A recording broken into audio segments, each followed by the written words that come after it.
You're not going to tell me what to do, Californicados, leftists, and cultural Marxists.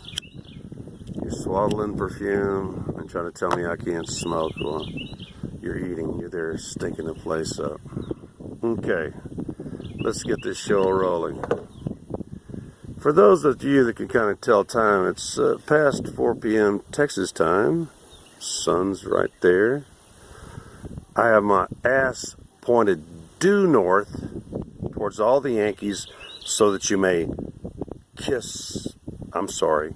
I want to adhere to the new YouTube rules because at least they're finally cracking down on you Jew haters. Thank you, YouTube.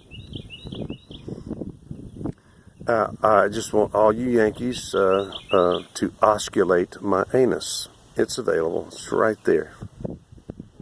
But I know you'll never leave Yankee land, you losers. The title of this episode, which I only decided like about 2 o'clock this morning before I went to bed, 2:30,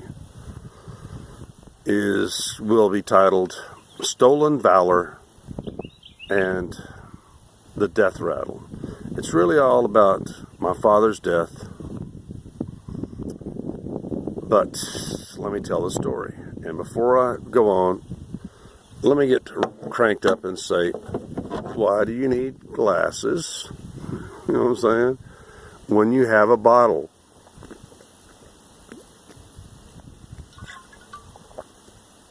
By the way, before I start, I'm so happy to see that my total number of views on videos has dropped from as high as 240 or whatever down to nothing because the psychotic chat line, I'm doing it in YouTube fashion, the LGBTQXYZ drug addicts and institutionalized, often mentally challenged people have been attacking me, you know, and so on, and still don't realize that they're really not doing any damage. Okay? So, this is all about my father dying and stolen valor. I want to start with the stolen valor stuff first because it's a good prefatory story to how my dad died quite slowly and painfully from benzene-induced leukemia, which in my day, men work with all kind of dangerous chemicals as long as it only gave you like a minor buzz and you survived it, went home to eat, you know, and et cetera. My dad came from an entirely different generation. He was born in 1905, right over there. Anyway, you know, this country, following the Vietnam War, within a few years, the streets became littered with these guys that would pick up the army jackets from, surplus stores or whatever, Goodwill or something, and they'd be living in the streets, you know, usually gay and alcoholic and drug addicts, no education, no military experience. And I remember, especially, I want to go back to,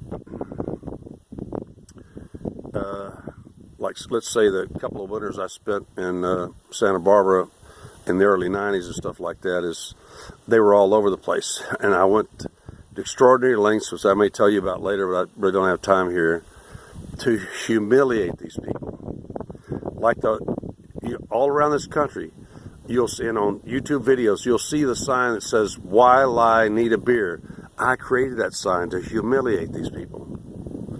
I used to have, because for a long time, and I don't know about now, for a long time, the only people in this country that were making inexpensive, size 8.5 pure cotton hats, kepis, was the military. You get them, I'm not going to go to some hatterer and get some overly hot, get two different.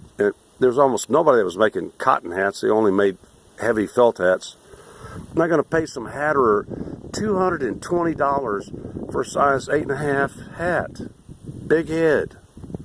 Anyway, I usually see these guys as I was moving around Santa Barbara, stuff like that, was actually some of my first real interaction with them. And and because I was wearing a kepi, they automatically, because sometimes I don't wear the black kepi, sometimes only the like the Marine Corps, the 8-pointer, which I don't like. I just prefer the old style black kepi anyway. And I go, son, what unit were you with?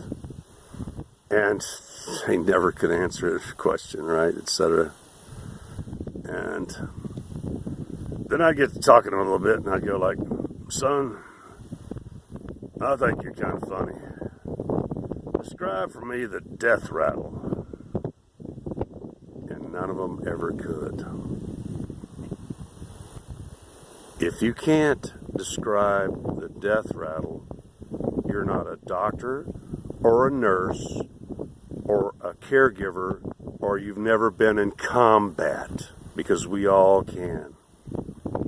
And this is my first experience that I want to tell you about, how I learned what the death rattle sounds like, which fortunately in most combat deaths only lasts a few seconds.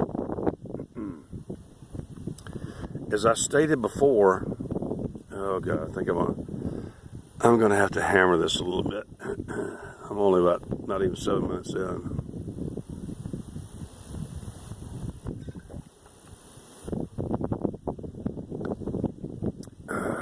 I love my father. I told you in a previous video, which the chat line psycho says isn't there. It's still there. You just got to subscribe to my channel to get it. Or it's still in the location where it belongs based on keyword. That's why I'm using the keywords stolen valor and death rattle here to try to pick up a few viewers that are not these chat line losers that keep attacking me from day one.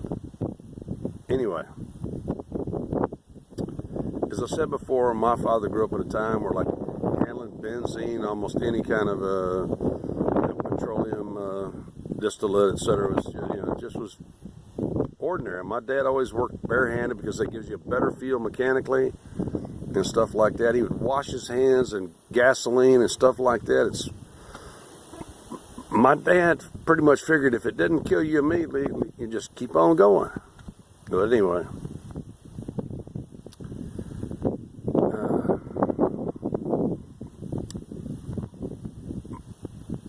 my mother let me know that my father had leukemia, benzene-induced, from his place of employment, which I don't need to mention because it doesn't really exist anymore, because they killed everybody in that plant, except for the guys in the front office, which was separated by 300 yards from the plant.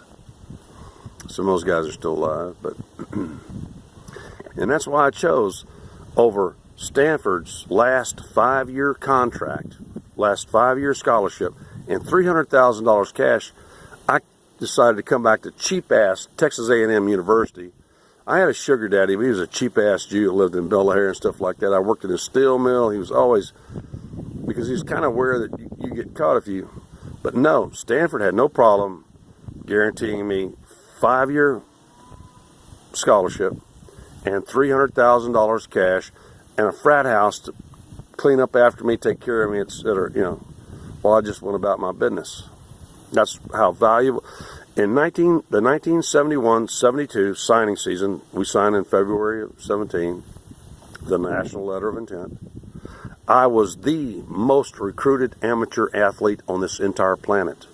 I know what it's like to be a beautiful woman. I know what it's like to have little men and pinstripe 3-piece suits with like the gold chain and the pocket watch and stuff coming after me all day long. I know what it's like to be taken out and wined and dined and have my ass licked by men that can't do what I can do and stuff. I know what, please women, there's been no woman I've ever known outside of Hollywood that was as desired as I was as an athlete and more chased after. I mean, please, every day I had to deal with a stack of mail. I think I've got the time here. It's almost 10 minutes. I mean, please, even stuck up Notre Dame kept sending me letter after letter after letter. And then they interrupted me at dinner one night And I got up from the table and I answered the phone because the Lewises knew it was for me. Almost all phone calls were for me. I said, hello, how are you? Yes. You notice that sir, coach, you have noticed that I have not replied nor called you collect as you requested. I have no intention or desire to play at Notre Dame University. And if I ever do, we're going to come up there and kick your ass on that icy field. And you're interrupting my dinner. I hung up on him. That's the way I was by the time I was, 16 years old. So, I want to finish off with all these people that steal valor and don't even know what a death rattle sounds like. When my father was dying, which took a long time, he lived 2 years past what the doctors would say he would. And I think I have enough time here. Yeah, I do. Before I even tell this story, apparently the powerful coaches at Texas A&M University, because, dude, we're the wealthiest public university in America. We provide almost all the engineers, petroleum engineers, all the dam building, railroad of the entire world. Fuck y'all. Yeah. We have the best veterinarian school in the entire Western Hemisphere. Everybody knows that. Even that hook-nosed Barbara Streisand mentioned that in a movie 50, almost 48 years ago. Anyway, but everybody knew that I was skipping classes. My professors, everybody, they knew I was staying with my dad. My other brothers and sisters weren't, but I was staying with my dad day and night. But every day around 2 o'clock, I was coming from the M.D. Anderson Center at the south central part of Houston. And I'm left-handed, I can draw it up and I would come out the south end of Houston and head up like the loop and hit Highway 6. My all-time record is 57 minutes for 120 plus miles. And every cop never fucked with me. I'd have it floored. I'd be there in the locker room by 3. I'd go through the spring practice, which is only like 2 hours, 15 minutes, pretty lightweight. Be back in my car, heading back the same way. I'd be back at the diagnostic center with my dad, who was in a coma, by 5:30 or some 5:45. And you know what? When a person is dying, the one thing that still remains is their sense of hearing. My oldest brother Bill, who's a complete loser. Fuck you, dude. He's off dying alone. His own children won't even talk to him, etc. I got a sister that's like that, won't even talk to her own children because she's such an asshole and they know she's an asshole. But finally, like my brother Charlie finally showed up and stuff like that, and my brother Jerry agreed to come in from Africa where he was working in the oil business. He's made millions in the oil business, but the last sense that you have when you're dying, my dad at that point, before like Jerry arrived, and that was actually the night he died, he had been in a coma for 6 weeks. But I got up there and I eased up to Dad, and I just spoke in a normal voice, and I said, Dad, there's 30-mile-an-hour winds coming at me. Dad, Jerry's coming from Africa. Hey, he got on a plane in Africa. It's about a 20-hour flight. He'll be here in a while. I'll be here. And I just sit there and wait and stuff like that. And then I go like, oh, Jerry just called me from the airport, Dad. And my dad was technically, the nurses, when you're terminal, the nurses abandon you. So it's just me and my dad. And my brother Charlie was like hanging out and chowing down like as usual with his wife, the daughter of the director of the San Francisco Opera for 25 years, Kurt Herbert Adler, Kristen Adler, to give you references, you chat line weirdos. And As they told me, I said, Jerry's in the hospital. He's coming up. He'll be here in a few minutes. And I never saw anything like it. After 6 months of coma, I'm already gone on for 15 minutes. So I'm going to go for a 17, 18 minute upload tonight on this one, because I'm not going to interrupt this story.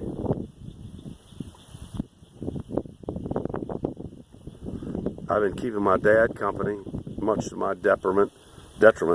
Actually, I had to drop out passing that semester, the spring semester, and actually my dad died the day before my first spring game. They explained it later in the literature, my absence. Everybody was going, what the hell happened? And other people going like, his dad died, you dumbass. His father's more important than football, which is why I came to Texas A&M. Some of you Aggies actually think that football is more important than your own parent dying or child dying and will show up at a game. I've gotten to where I really dislike Aggies.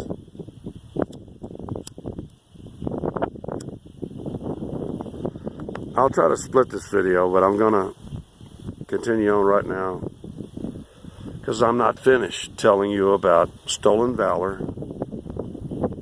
and the death rattle. Now, my father was neatly spaced in between World War I and World War II. Actually, I think he volunteered in World War II, even though he was too old, and they put him on fireman duty when he was actually the only paid fireman, ran the power plant, pretty much ran this locality, and overlooked it, He was exempt from the draft. My dad went up and, especially because he could speak German, Czech, and English. And he spent his time up around Crockett in a POW camp, which my mother hated that whole move and that whole time. He had to spend about 14 months up there, something like that. And they used to actually let the German prisoners out at night to go out and have beers and go to movies with the local girls. It was really incredible. But to go back to the story, because the secret of genius is taking people on a tangent and then bringing them back on track. What I was talking about was I was slowly waking my father up out of a 6-week coma. And it was only a matter of a minute after I said, Daddy, because I know who my father, and my mother did too. My parents didn't play favorites, unlike your parents and stuff. They treated their children, no matter how badly they behaved, they were always welcome to come home as long as they were, And I said, Daddy, Jerry's here. He's coming into the room. Wake up. And when my brother Jerry, who was the only person ever from age 4 supported my propensity for science, he used to bring me all kind of shit. We don't really talk much anymore because he still tries to communicate with the complete assholes in the family. Sometimes you got to know when to let family go. But my dad woke up for a little bit, and he looked at Jerry and held his hand and held my hand, and then he went back into a coma. And that night, there wasn't a nurse on anywhere in that section of the wing. And that night, it was just me, my brother Charles, who's a complete fucking asshole. At least the nurses knew what to do. They left us a suction machine, and me and my brother Charles suctioned the blood.